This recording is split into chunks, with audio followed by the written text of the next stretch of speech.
معراج کی بات کرنے کا تو اب وقت آیا، اس لیے کہ معراج کا سارا واقعہ تو مسجد اقصیٰ کے گرد گھومتا ہے۔ سبحان الذی اسریٰ بعبدہ لیلا من المسجد الحرام الی المسجد الاقصیٰ۔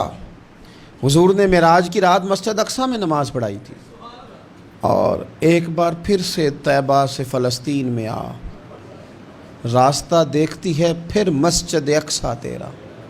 ایک بار حضور گئے تھے مکے سے مسجد اقصیٰ، اور پھر حضور فرماتے ہیں جب میں واپس گیا نا تو کفار نے جو کہ مسجد اقصیٰ دیکھی ہوئی تھی تو مجھ سے پوچھنا شروع کر دیا کہ مسجد اقصیٰ کی کھڑکیاں کتنی ہیں، دروازے کتنے ہیں، پلر کتنے ہیں۔ جب انہوں نے سوال جواب کیے تو حضور فرماتے ہیں کہ رب کریم نے مسجد اقصیٰ کو اٹھا کے میرے سامنے رکھ دیا۔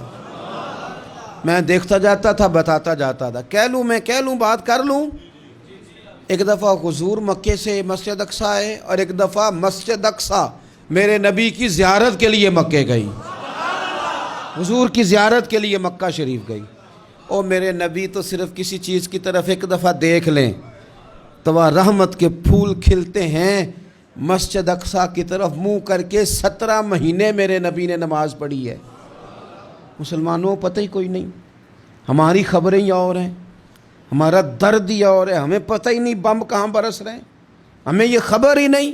اور میں اس دور میں تقریریں کر رہا ہوں جہاں سوتوں کو جگانا نہیں پڑتا، جاگتوں کو جگانا پڑتا ہے۔ سیانے لوگوں کو سمجھانا ہمارے ذمہ لگ گیا، کیا کریں؟ اس قوم کو سکھانا پڑتا ہے جسے پتہ سارا ہے، لیکن جان بوجھ کے آنکھیں ہماری بند ہیں۔ یہ مولوی کو بات کرتا تو لوگ کہتے دیکھو مولوی گالی دیتا ہے، لیکن اگر قائد اعظم محمد علی جناح کہے کہ اسرائیل امریکہ کی ناجائز اولاد ہے تو پھر تو تمہیں ہضم کر لینا چاہیے نا، پھر تو لبرل کو بھی ہضم ہونا چاہیے نا کہ قائد اعظم نے کہا ہے، اور اس ناجائز بچے کو تم نے اتنی طاقتیں دے دی کہ وہ مسلمانوں کے قبلہ اول میں نماز پڑھنے والوں کو بھی نہ بخشے۔ کہاں گئی تمہاری وہ انسانی حقوق کی بڑی بڑی تنظیمیں، کدھر گئی؟ اور میرا پاکستانی میڈیا سے بھی سوال ہے، چند دن پہلے سیالکوٹ میں ایک واقعہ ہوا، ناانصافی ہو گئی جی، ناانصافی ہو گئی جی ایک بی بی کے ساتھ۔ ہر بندے نے شور مچایا، بڑے بڑے طوفان اٹھتے ہیں، کیوں ہوا جی کیوں ہوا؟ تو مسجد اقصیٰ کی توہین ہو گئی تو پھر طوفان کیوں نہیں اٹھا؟ ٹاک شو کیوں نہیں ہوئے؟ بحثیں کیوں نہیں ہوئی؟ میں اس موم بتی مافیا کا کیا کروں؟ ان لبرل لوگوں کا کیا کروں؟ ان کے سپورٹروں ووٹروں کا کیا کروں؟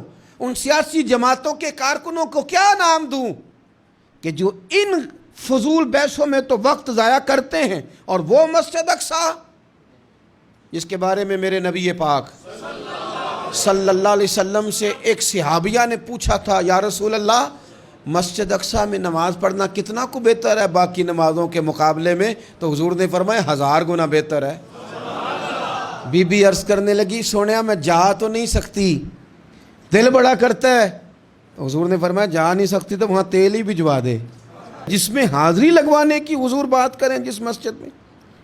اور نبی پاک علیہ السلام نے فرمایا خاص کر کے سفر کرنا ہوا تو 3 مسجدوں کے لیے کرنا، ایک مسجد حرام بیت اللہ کے لیے، ایک مسجد نبوی کے لیے، اور تیسرا مسجد اقصیٰ کے لیے۔